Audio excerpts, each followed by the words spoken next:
Hello friends, இன்றைக்கி நாம் பார்க்க போகிறது காராமணியை வச்சு ஒரு பிரிஞ்சி ஐட்டம் தான் செய்ய போகிறோம். இது ரொம்பவே ஆரோக்கியமானது. அதுக்கு ஒரு பாத்திரத்தில் எண்ணெய் போட்டுட்டு வெங்காயம், தக்காளி, பச்சை மிளகாய் இதை நல்லா சேர்த்து வதக்கிக்கலாம். நான் வெண்ணையும் சேர்த்துருக்கேன். இதில் மஞ்சத்தூள் போட்டுட்டு நல்லா வதக்கிக்கலாம்.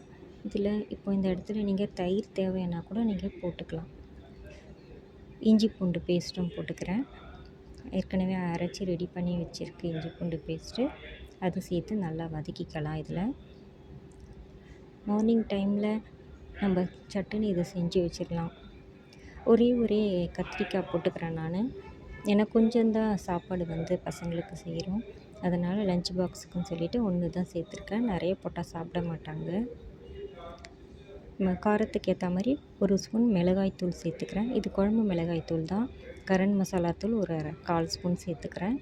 இதெல்லாம் நல்லா வதக்கி வச்சுக்கலாம். ஆல்ரெடி நான் காராமணி வேக வச்சு எடுத்து வச்சுருக்கேன்.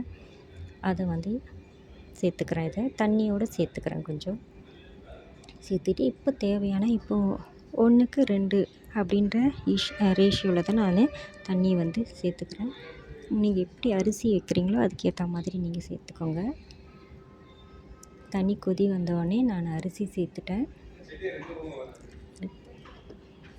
அரிசி சேர்த்து நல்லா இப்போது கொஞ்சம் கொதி வரட்டும், வேகட்டும், மூடி வச்சிடலாம் தட்டு போட்டு.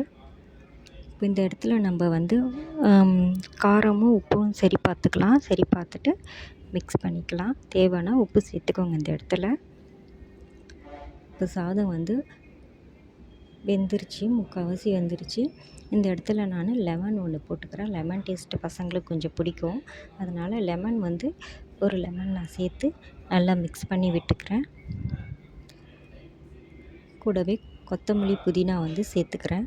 உங்களுக்கு தேவைன்னா சேர்த்துக்கோங்க, இல்லைன்னா விட்டுருங்க. டேஸ்ட் நல்லாயிருக்கும், அதனால் நான் சேர்த்துக்கிறேன். சாதம் நல்லா வெந்துருச்சு. இன்னும் கொஞ்சம் அந்த லெமன்லாம் போட்டது கொஞ்சம் சரியாகட்டும். நெய் போட்டு மிக்ஸ் பண்ணி மூடி வச்சுட்டு கொஞ்சம் ஒரு 5 நிமிஷம் பொறுத்து என் பையன் கொஞ்சம் இதில் சுட சுட அந்த லிக்விடாக கொஞ்சம் இருக்குது பாருங்கள், ஜூஸியாக, அந்த டைம்லேயே கேட்பான். அதனால் அவனுக்கு மட்டும் கொஞ்சமாக எடுத்து கொடுத்துட்றேன். இப்போ சாப்பிட்றதுக்கு உடனே மார்னிங் டைமில் அதையே கொஞ்சமாக சாப்பிட்டுட்டு போயிடுவான் சூடாக. அதுக்காகத்தான் ரெடி ஆகிடுச்சு லன்ச் பாக்ஸு. இதுக்கு மேலே பேக் பண்ணி பசங்களுக்கு கொடுக்க வேண்டியது தான். தேங்க்யூ.